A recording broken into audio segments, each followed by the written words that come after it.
जय हिंद दोस्तों।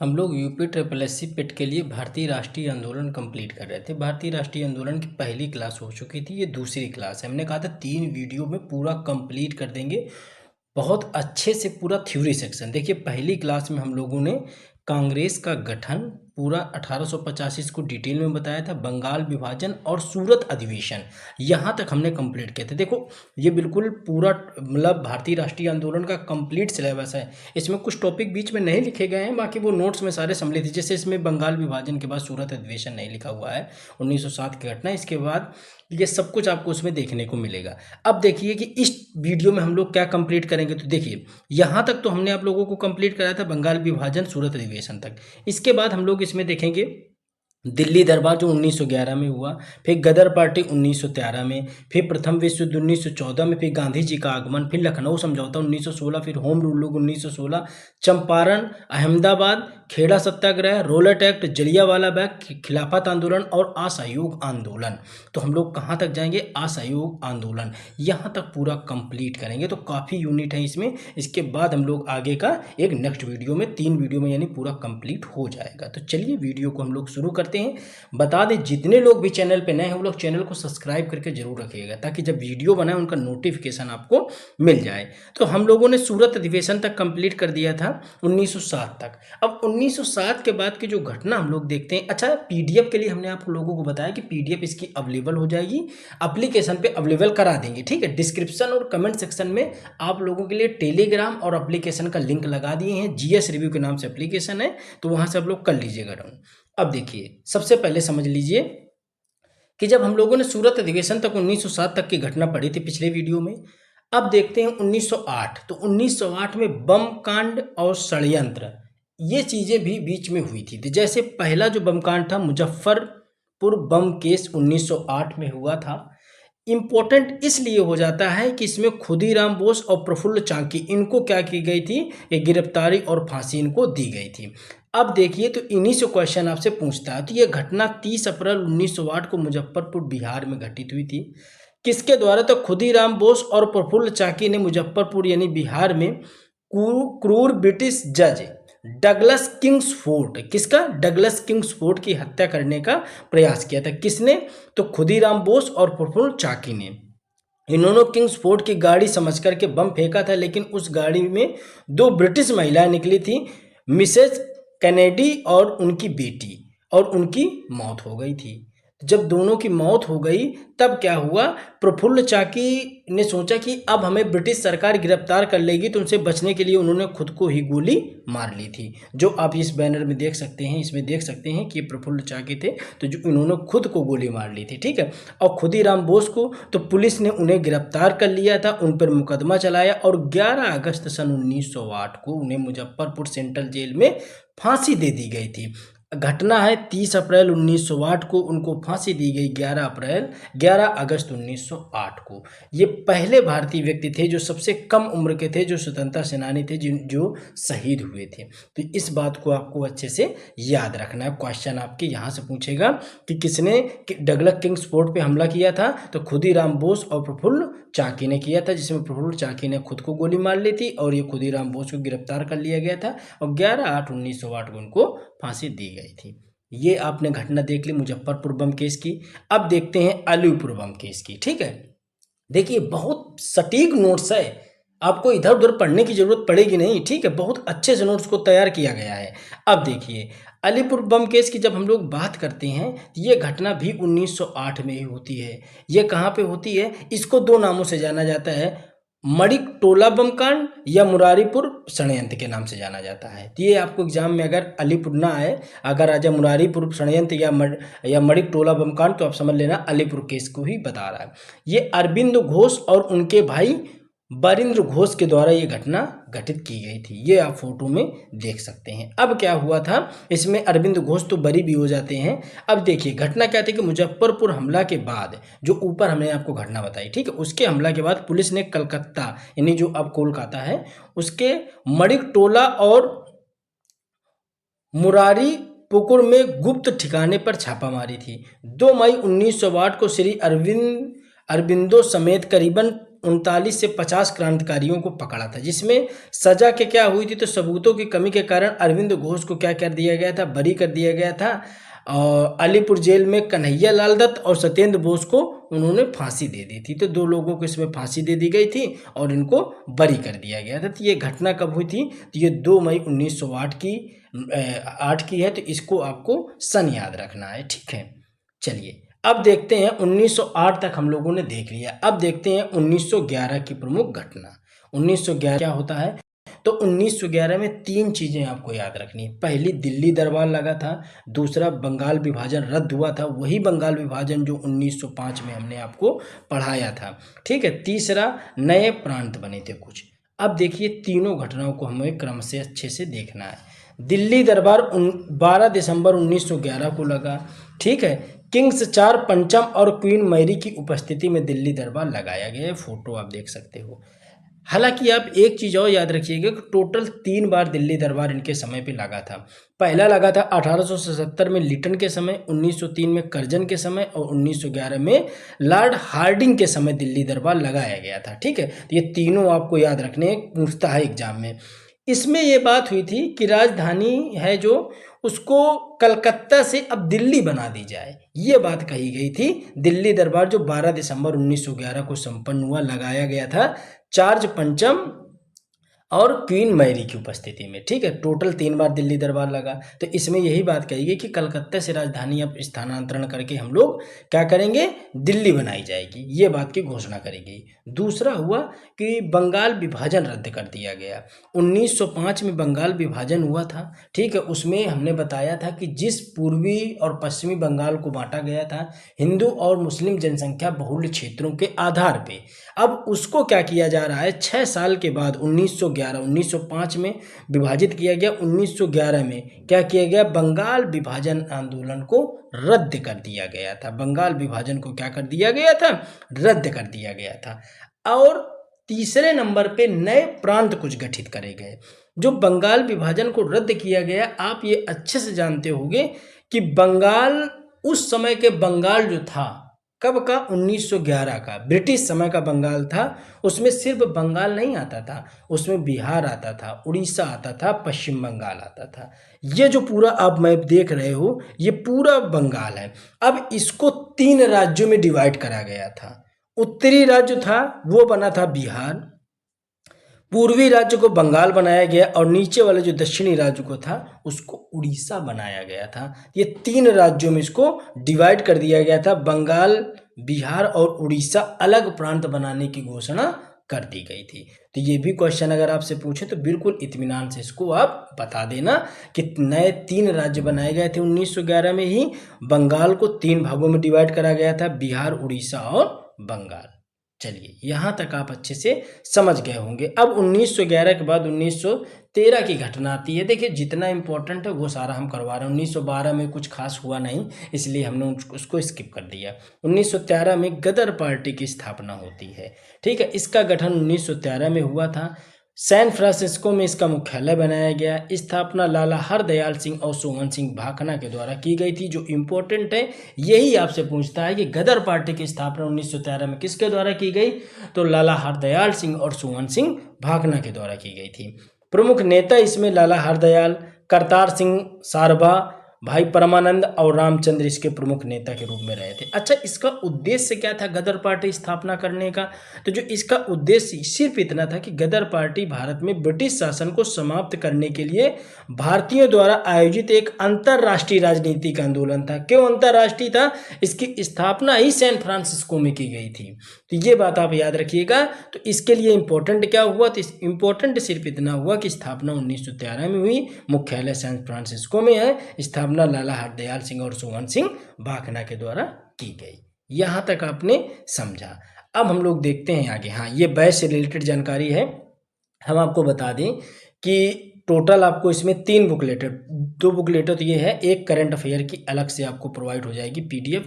तो आप समझ लीजिए ये जो PYQ की है, जो 15 सालों के PYQ हैं पिछले जितने भी अभी पेट एग्जाम हो चुके हैं, 21, 22, 23, 24, 25, ये सारे पेट एग्जाम के जीएस जीके के क्वेश्चन वन लाइनर आपको एक तरफ से दिए गए हैं सनवाइस। इसके अलावा जितने भी यूपी ट्रिपल एससी ने एग्जाम कराए हैं, चाहे मंडी परिषद का हो, राजस्व लेखपाल का हो, बीपीओ का हो, वीडियो का हो, मंडी सचिवालय का हो, सारे पेपर जीके जीएस के क्वेश्चन आपको देखने को वन लाइनर मिल जाएंगे। तो पूरी एक कंप्लीट पीडीएफ है जो एप्लीकेशन पे अपलोड कर दी गई है। यहाँ तक आप समझ गए। दूसरी बुकलेट है जीके जीएस की। तो जितनी भी जीके जीएस है, लगभग 50 नंबर की जीके जीएस है, ये कंप्लीट नोट्स आपको पीडीएफ फॉर्म पे अवेलेबल हो जाएगा। कितने तारीख तक? तो 25 तारीख तक, 25 अगस्त तक कंप्लीट होकर के एप्लीकेशन में लग जाएगा। ये फाइल आपकी पीवाईक्यू की लग गई है। अब ये नोट्स आपको कैसे मिलेंगे? तो ये नोट्स आपको मिलेंगे, जो क्लास आप देख रहे हो ना, सेम आपको वहाँ पे नोट्स मिल जाएगा पीडीएफ फॉर्म पे। ठीक है, ये कैसे मिलेंगे? तो आप डायरेक्ट जीएस रिव्यू का ऑफिशियल एप्लीकेशन डाउनलोड कर लीजिए, वहाँ से आपको मिल जाएगा। कोई दिक्कत है तो इस नंबर पे आप व्हाट्सअप करेंगे तो आपको क्या क्या कंटेंट मिलेगा वो आपको डिटेल मिल जाएगी। नहीं तो आप गूगल प्ले स्टोर से जीएस रिव्यू लिखेंगे तो एप्लीकेशन आएगा, उसको डाउनलोड कर लीजिएगा। पेड बैच के नाम से एप्लीकेशन है, पेड बैच के नाम से एक फोल्डर होगा, वहाँ पे जाएंगे तो पेड बैच आप यूपी ट्रिपल एससी पेड का जैसे ही बाई करेंगे तो आपको ये सारी चीज़ें उपलब्ध होने लगेंगी। चलिए, तो ये थी जानकारी। आगे हम देखते हैं, हम लोगों ने कहाँ तक देखा? 1913 गदर पार्टी तक हम लोगों ने चीज़ें समझ ली कि गदर पार्टी की स्थापना हो चुकी है। ठीक है, अब देखते हैं 1914 में। तो वही 1914 की जब घटना हम लोग देखते हैं, 1914 में क्या हुआ था? 1914 से लेकर के 1918 तक आपको एक महत्वपूर्ण घटना याद होगी कि प्रथम विश्व युद्ध चालू हुआ था। क्या? प्रथम विश्व युद्ध चालू हुआ था, फर्स्ट वर्ल्ड वार चालू हुआ था। तो जो प्रथम विश्व युद्ध है 1914 से 1918 तक चला था। हमको देखना 1915 में क्या होता है? गांधी जी भारत आते हैं। 1915 में प्रथम बार गांधी जी भारत आते हैं। कहाँ? दक्षिण अफ्रीका से। अब देखिए, ये गांधी जी भारत आ रहे हैं, तो जिस दिन गांधी जी भारत आए थे, कब? 9 जनवरी की डेट है, 9 जनवरी को गांधी जी भारत आते हैं। उसी दिन कह दिया गया कि भारतीय प्रवासी भारतीय दिवस मनाया जाएगा। तब से लेकर के 1915 से आज तक हम लोग 9 जनवरी को प्रवासी भारतीय दिवस के रूप में मनाते हैं। एक बात और याद रखिएगा कि प्रेरणा इनको कहाँ से मिली थी या फिर ये आए क्यों थे? तो इनके राजनीतिक गुरु थे गोपाल कृष्ण गोखले के अनुरोध पर वो दक्षिण अफ्रीका से भारत वापस आए थे।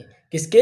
गोपाल कृष्ण गोखले। तो ये क्वेश्चन पूछता है तो याद रखिएगा, गोपाल कृष्ण गोखले के ही अनुरोध पे वो भारत आए थे।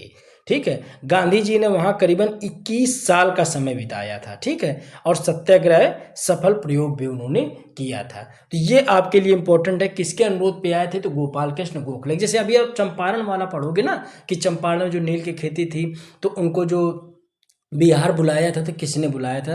तो रामचंद्र जो शुक्ल थे, तो उनके आह्वान पे ही गांधी जी वहाँ पे पहुँचे थे। तो इसी तरीके से ये फैक्ट इंपॉर्टेंट है कि जो भारत आए थे किसके लिए, किसके कहने पे आए थे? तो गोपाल कृष्ण गोखले के कहने पे आए थे। तो ये 1915 के बाद देखते हैं 1916 में कई घटनाएं आपको देखने को मिलेंगी। जैसे आपको एक घटना देखने को मिलेगी लखनऊ समझौता, दूसरा देखने को मिलेगी होम रूल लीग आंदोलन।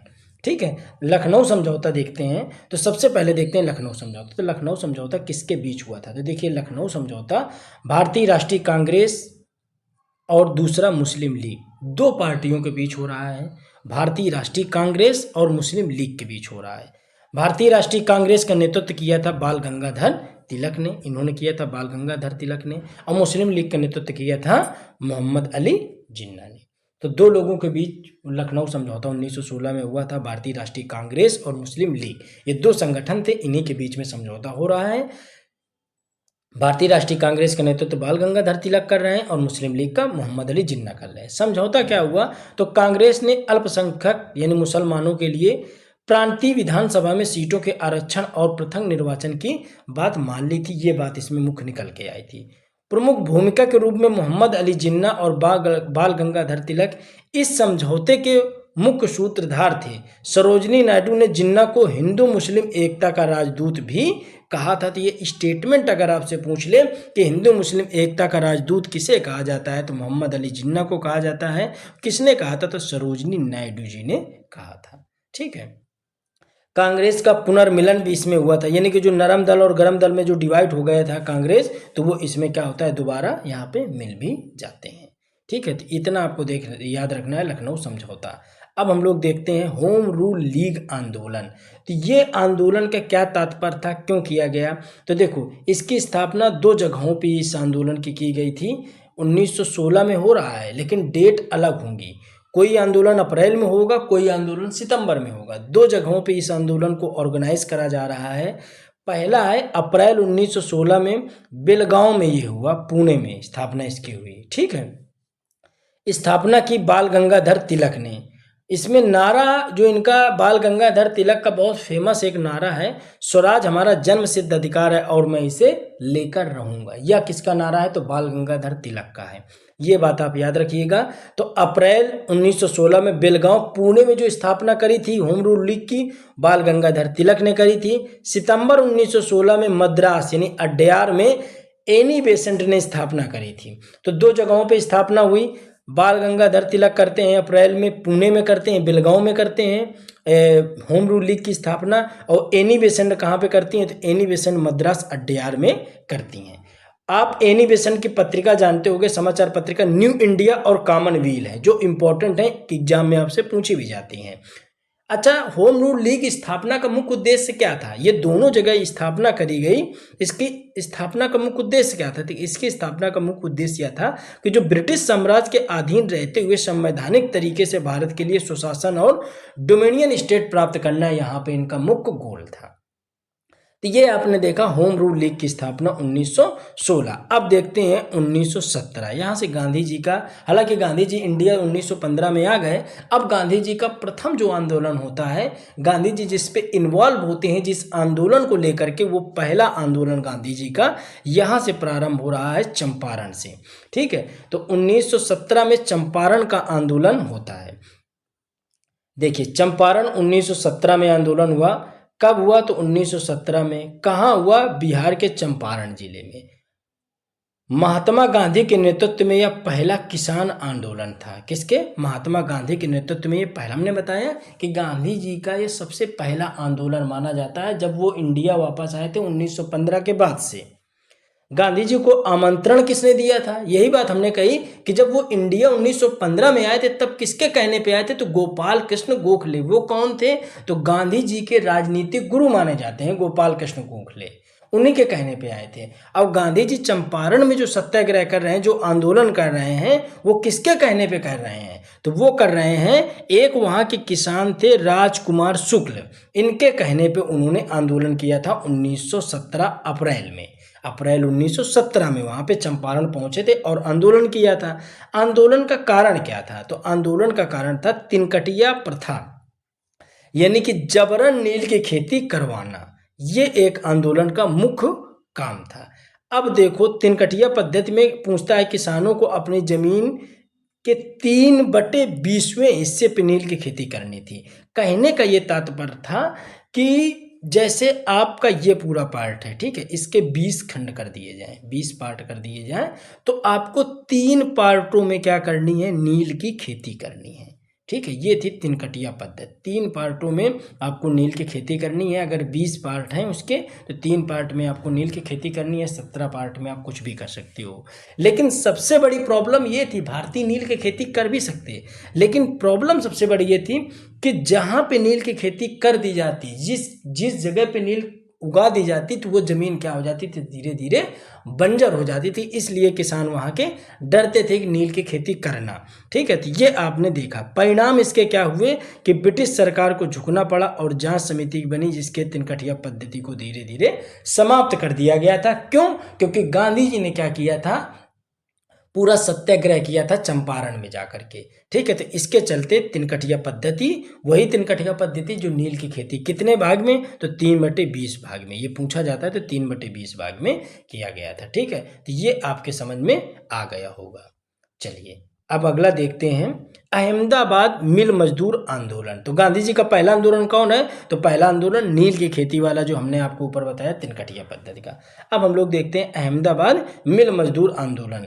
अब ये गांधी जी का दूसरा आंदोलन है। ठीक है, 1918 में अहमदाबाद गुजरात में हो रहा है। चंपारण सत्याग्रह के बाद 1918 में गांधी जी अहमदाबाद के कपड़ा मिल मजदूरों से मिले और उनकी समस्या को समझा। अब आंदोलन का कारण यहाँ पे क्या था? तो देखो आंदोलन का कारण ये था कि यहाँ एक विवाद प्लेग एक बोनस को लेकर के था। जब प्लेग की समाप्ति हुई थी तो जो मिल के मालिक थे उन्होंने बोनस समाप्त करना चाहते थे, जिससे मजदूर इनका विरोध कर रहे थे। तो गांधी जी ने क्या किया था, उनका सहयोग किया था तथा मजदूरों को हड़ताल पे जाने को उन्होंने कहा था। ठीक है, तो ये पूरी उनकी क्या है, ये भूमिका रही थी और इसमें भी सफलता गांधी जी को मिली थी। तो ये दूसरा आंदोलन था। अब गांधी जी का तीसरा आंदोलन होता है खेड़ा में। खेड़ा गुजरात में होता है। अब ये किसके विरोध में होता है इसको भी हम लोग देखते हैं। तो आंदोलन 1918 में हो रहा है गुजरात के खेड़ा जिले में। ठीक है, नेतृत्व महात्मा गांधी और सरदार वल्लभ भाई पटेल जी के द्वारा किया जाता है। ठीक है, मेन जो इसमें नेतृत्व करते थे वो गांधी जी थे। सरदार वल्लभ भाई पटेल उनके सहयोगी के रूप में सम्मिलित थे। अब देखो, अच्छा एक चीज़ और है, वीडियो अगर आपको समझ में आ रहा हो, चीज़ें समझ में आ रही हो, सीक्वेंस से अगर आप पढ़ रहे हो तो आप प्लीज़ वीडियो को सिर्फ शेयर कर देना और कमेंट करके बताना कि सर वीडियो कैसा लग रहा है, चीज़ें और आपको समझ में आ रही हैं नहीं, या स्पीड ज़्यादा है या और स्लो पढ़ाएं या तेज़ पढ़ाएं, ये आप कमेंट जरूर करिएगा। ठीक है, और वीडियो को सिर्फ आप शेयर कर दीजिए और कुछ मत करिएगा। कंटेंट आपको बेहतर से बेहतर कंटेंट आपको अवेलेबल होता रहेगा। चलिए देखिए, कारण क्या था कि फसल नष्ट होने के बावजूद भी जो ब्रिटिश सरकार थी वो भारी लगान क्या करती थी, किसानों से वसूल करती थी। जबकि राजस्व संहिता का नियम ये था कि उत्पादन सामान्य 1/4 यानी कि 25% से अगर कम हो तो कर को क्या कर दिया जाएगा, माफ कर दिया जाएगा। अगर उत्पादन 1/4 से कम हो तो क्या कर दिया जाएगा, टैक्स को, कर को माफ कर दिया जाएगा। लेकिन ब्रिटिश सरकार क्या कर रही थी, जबरन कर को वसूल रही थी। इसके विरोध में महात्मा गांधी और सरदार वल्लभ भाई पटेल ने खेड़ा में सत्याग्रह किया, आंदोलन किया था 1918 में।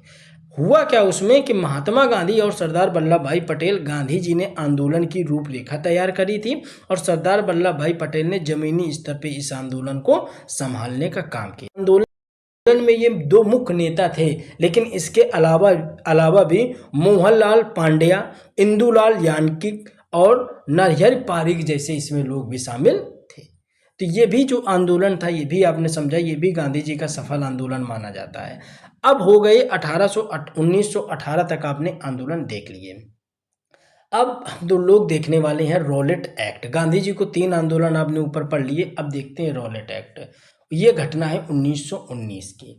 तो रॉलेट एक्ट क्या था, तो रॉलेट एक्ट को आप लोगों ने दूसरे लैंग्वेज में सुना होगा काला कानून। ठीक, यानी कि ये ऐसा कानून था कि इसमें बिना मुकदमा चलाए सरकार आपको, सरकार का मतलब जो ब्रिटिश सरकार, यानी उस समय तो अंग्रेज ही थे ना, हम लोग तो 1947 में आज़ाद हुए, उस समय अंग्रेज थे, हम लोग बात 1919 की कर रहे हैं। तो अंग्रेज क्या करते थे, बिना मुकदमा चलाए एक ऐसा कानून लेके आए जो जिसमें इतनी पावर थी कि किसी भी व्यक्ति को बिना मुकदमा चलाए उठा करके उसको जेल में बंद कर सकती थी, बिना उसकी दलील सुने, बिना उसकी बात समझे। अंग्रेज क्या कर सकते थे, उसको उठा करके जेल में बंद कर सकते थे। ये पावर थी किसमें, रॉलेट एक्ट में। इसीलिए इसको कहा गया था काला कानून, या दूसरा इसका जो ऑफिशियली नाम था वो था अराजक क्रांतिकारी अपराध अधिनियम 1919। ठीक, ये कौन लाया था, ये दिल्ली में ही इंपीरियल लेजिस्लेटिव काउंसिल लेके आया, ले करके आई थी। लेजिस्लेटिव काउंसिल इसको लेकर के आई थी। ठीक है, अब देखिए, ये तो बात आपने समझी। अब ये इसके जो अध्यक्ष कौन थे, तो इसके अध्यक्ष सर सिडनी रॉलेट थे इसके अध्यक्ष। इसके तहत क्या हुआ, तो इसके तहत ब्रिटिश सरकार को किसी भी भारतीय को बिना किसी वारंट के गिरफ्तार करने और बिना मुकदमा चलाए 2 साल तक की जेल में रखने की शक्ति थी। इस कानून में समाचार पत्रों और स्वतंत्रता पर कड़े प्रतिबंध थे। बिना सुनवाई और बिना वकील के भी नज़रबंद रखने का प्रावधान इस आंदोलन में था। यानी कि इतना खतरनाक आंदोलन था कि आप सरकार के विरोध में 2 शब्द भी नहीं बोल सकते हो। बोलने की तो बात छोड़ दो, सरकार अगर आपको चाहे, ब्रिटिश सरकार आपको चाहे तो आपको उठा करके जेल में बंद कर सकती थी। ये ऐसा कानून था रॉलेट एक्ट। अब पूरी थ्योरी इसी कानून से बदलती है। देखो, जब रॉलेट एक्ट आया तो रॉलेट एक्ट के ही विरोध में, यहां से देखिएगा, रॉलेट एक्ट के ही विरोध में क्या हुआ, 2 नेताओं को गिरफ्तार कर लिया गया था। एक थे कौन, सत्यपाल दूसरे थे डॉक्टर सफलुद्दीन किचलू, इनको क्या कर लिया गया था, गिरफ्तार कर लिया गया था। जब गिरफ्तार कर लिया गया तो एक सभा आयोजित करी गई 13 अप्रैल 1919 को। कहाँ पे, आपने सुना होगा स्वर्ण मंदिर। स्वर्ण मंदिर कहाँ है, अमृतसर में। तो अमृतसर यानी पंजाब के अमृतसर में एक सभा आयोजित होती है, ठीक है, किसके विरोध में, रॉलेट एक्ट। रॉलेट एक्ट क्या था, ऊपर आपने समझ लिया, उसके विरोध में एक सभा आयोजित की जा रही है। यह घटना बैसाखी के दिन, कौन, जो सभा आयोजित की जा रही है, यह बैसाखी का दिन था और एक क्रूर यहाँ पे नरसंहार होता है। क्या होता है कि जो जनरल थे, जनरल कौन, डायर, जनरल डायर के आदेश पर उस सभा पे क्या हुआ था, सभा आयोजित हो रही थी तो निहत्थे थे सभी भारतीय, तो उन पे क्या करा गया था, गोलियां चलवा दी गई थी। ठीक है, गोलियां चलवाई गई थी। जलियांवाला बाग के नाम से ये फेमस है। ठीक है, तो जो बाग था वो जलियांवाला बाग था, तो इसलिए जलियांवाला बाग कहा जाता है। बाकी था कहाँ पे, तो अमृतसर पंजाब में। तो जनरल डायर ने क्या करा था, उस सभा जो आयोजित हो रही थी उसमें नियत्थों पे गोलियां चलवा दी थी। अब क्या था, टोटल वो बताते हैं आंकड़े की 379 लोग मारे गए, जबकि आंकड़े, सरकारी आंकड़े जो भारतीयों के आंकड़े हैं वो ये बताते हैं कि 1000 से भी ज़्यादा लोग उसमें मारे गए थे और घायलों की संख्या तो करना मुश्किल ही था। ठीक है, तो ये जो पूरा दिन था तो ये एक काला अध्याय के रूप में जाना जाता है। आज भी हम लोग उन चीज़ों को महसूस करते हैं और समझते हैं कि जो जलियांवाला नरसंहार हुआ था ये सबसे बड़ा नरसंहार था पूरे इतिहास में। वो काला अध्याय के रूप में आज भी हम सभी उसको मानते हैं। ठीक है, तो ये जो पूरा था कांड, ये जलियांवाला बाग हत्याकांड 1919 माना, जो 1919 में हुआ था, ये किस कारण हुआ था, तो जो रॉलेट एक्ट आया था तो उसके विरोध में ही कुछ लोग क्या कर रहे थे, सभा आयोजित कर रहे थे। तो उसमें डॉक्टर सफलुद्दीन किचलू और सत्यपाल को क्या कर लिया गया था, इन्होंने गिरफ्तार कर लिया गया था। तो उसी के विरोध में लोग क्या कर रहे थे कि शांतिपूर्ण सभा कर रहे थे, तो जनरल डायर ने वहाँ पर गोलियाँ चलवाई थी। चलिए, यहाँ तक समझ में आया। अब देखो, आपने ये ऊपर तक स्टोरी समझ ली कि रॉलेट एक्ट आया, रॉलेट एक्ट के बाद जलियांवाला बाग हत्याकांड हो गया। फिर एक आंदोलन चालू होता है जो 1 वर्ष या 1 दिन या 1 साल का नहीं था। वो आंदोलन 1919 से 1922 तक चला। खिलाफत आंदोलन, नाम से ही लग रहा होगा, खिलाफत आंदोलन यानी खिलाफ किसी चीज़ के। तो खिलाफत आंदोलन प्रथम विश्व युद्ध के बाद तुर्की के खलीफा के पद और अधिकारों की रक्षा के लिए भारतीय मुसलमानों द्वारा शुरू किया गया एक राजनीतिक आंदोलन था। इसके अध्यक्ष देखो महात्मा गांधी जी बनाए गए थे। इसमें मौलाना मोहम्मद अली और मौलाना शौकत अली यानी जो अली बंधु थे वो थे, मौलाना अबुल कलाम आज़ाद थे, हकीम अजमल खां थे और हजरत मोहनी थे। ये थे। कारण क्या था, जो खिलाफत आंदोलन चलाया गया ये लगभग 3-4 सालों तक चला था। तो ये क्या कारण था, तो ये तुर्की की पराजय थी। जो प्रथम विश्व युद्ध में तुर्की की हार के बाद अंग्रेजों द्वारा ऑटोमन साम्राज्य पर क्या कर लिया था, विघटन कर लिया था और खलीफा का अपमान, यानी दुनिया भर के जो मुसलमान थे तुर्की सुल्तान को अपना धार्मिक गुरु, मतलब ये उन्हीं को खलीफा कहा जाता है, तो गुरु मानते थे, जिन्हें अंग्रेजों ने सत्ता से हटा दिया था। तो इसके विरोध में क्या चलाया गया था, खिलाफत आंदोलन। किसके द्वारा, मुसलमानों के द्वारा चलाया गया था। अध्यक्ष कौन थे इस आंदोलन के, तो महात्मा गांधी इसके अध्यक्ष बनाए गए थे।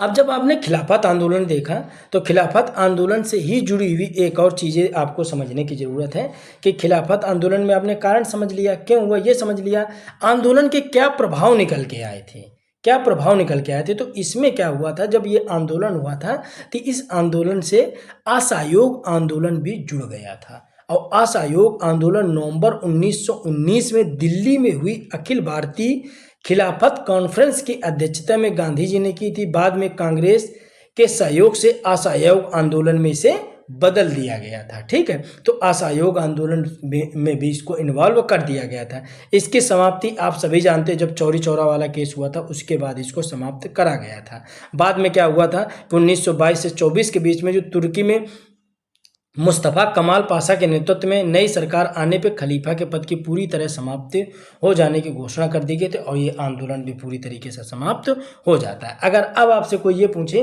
कि भारत में जो खिलाफत आंदोलन की मुख्य रूप से नींव किसने डाली या नेतृत्व किसने किया था, तो आपको दो नाम याद रखना है, अली बंधु। अली बंधु में शौकत अली और मोहम्मद अली का नाम आपको याद रखना है। बाद में हालांकि खिलाफत आंदोलन को ही गांधी जी ने नेतृत्व दिया था, ये तो आपने ऊपर समझ लिया। अब देखते हैं असहयोग आंदोलन। तो असहयोग आंदोलन ये चालू कब हुआ, तो ये चालू हुआ था 1920 में। 1 अगस्त 1920 में इसको चालू किया गया था। गांधी जी ने इसका नेतृत्व किया था। उद्देश्य क्या था, तो ब्रिटिश शासन के साथ सहयोग न करके शांतिपूर्ण और अहिंसक तरीके से स्वराज यानी सुशासन प्राप्त करना चाहता था। यह भारत का पहला सबसे बड़ा जन आंदोलन था जिसमें हर समाज के व्यक्ति को शामिल किया गया था। ये तो आपने समझा कि हर समाज का व्यक्ति इसमें शामिल था, लेकिन ये असहयोग आंदोलन इस तरीके से नहीं चलाया गया था। असहयोग आंदोलन बहुत ही मतलब बड़े लेवल पे इसको चलाया गया था और यह आंदोलन उत्पन्न होने की वजह कई थी। जैसे सबसे पहले रॉलेट एक्ट के विरोध में देखो हुआ क्या, जलियांवाला विरोध के बाद में ही खिलाफत आंदोलन जुड़ा और खिलाफत आंदोलन के साथ ही असहयोग आंदोलन चालू किया गया था। इस आंदोलन की कुछ खास बातें थी।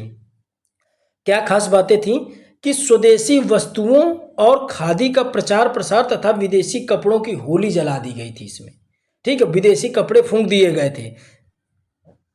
अंग्रेजों की जितनी भी उपाधियां थी उनको क्या कर दिया गया था, त्याग दिया गया था। तो आपने देखा होगा गांधी जी ने केसरे हिंद की उपाधि त्यागी थी। तो पूछता है गांधी जी ने केसरे हिंद की उपाधि किस आंदोलन में त्यागी थी, तो गांधी जी ने केसरे हिंद की उपाधि असहयोग आंदोलन में त्यागी थी, क्योंकि इसी आंदोलन में जितने भारतीय लोग थे, जितने भी अंग्रेजी कपड़े थे, जितने भी अंग्रेजी सामान था, उनको क्या कर दिया था, जला दिया गया था, बाइकआउट कर दिया गया था।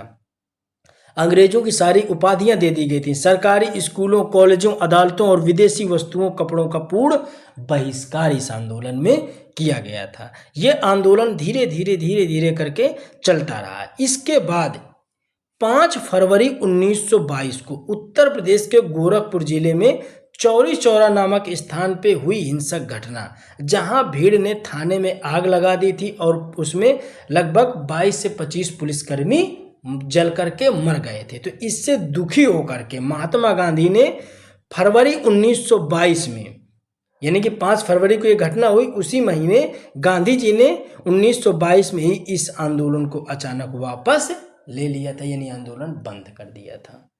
ये बात आपने पूरी समझी। 1920 से आंदोलन ये चल रहा है और 22 में जाकर के जब ये घटना देखने को मिली कि भारतीयों ने अंग्रेजी पुलिस जो थाना था उसमें जा करके बंद करके आग लगा दी थी, तो गांधी जी चूंकि क्या थे, गांधी जी किसके खिलाफ थे, वो कभी नहीं चाहते थे कि हिंसा हो, वो अहिंसक थे ना, अहिंसावादी थे। तो गांधी जी हिंसा के खिलाफ थे, तो उन्होंने देखा कि हिंसा भारतीयों के द्वारा करी गई है, तो उन्होंने क्या किया था, इस आंदोलन को स्थगित कर दिया था, वापस ले लिया था। तो दोस्तों ये जो आपने पूरा अच्छे से इन चीज़ों को समझा, असहयोग आंदोलन किस तरीके से हुआ, ठीक है, खिलाफत आंदोलन, जलियांवाला बाग, रॉलेट एक्ट, ये पूरा आपने अच्छे से आंदोलन को बहुत अच्छे से डील किया, बहुत अच्छे से समझ में आया होगा। बस आप लोग वीडियो को शेयर करेंगे तो आप जितना बेहतर से बेहतर कंटेंट है वो सब आप लोगों को उपलब्ध कराया जाएगा। आगे की जितनी भी घटना है, चाहे वो गांधी जी के गोलमेज सम्मेलन, पूना समझौता, क्रिप्स मिशन, भारत छोड़ो, शिमला कैबिनेट और माउंटबेटन योजना, ये सारे जो आंदोलन अब आपके बचे हैं, ये आंदोलन हम नेक्स्ट वीडियो में कंप्लीट कर देंगे। तो आप चाहो तो इसका नोट्स बना लेना, वरना PDF आपको पेड बैच में अवेलेबल हो जाएगी। वीडियो कैसा लगा है प्लीज़ कमेंट करके बताइएगा। वीडियो को ज़्यादा से ज़्यादा शेयर करिए। मिलते हैं अगले वीडियो में, तब तक जय हिंद, जय भारत।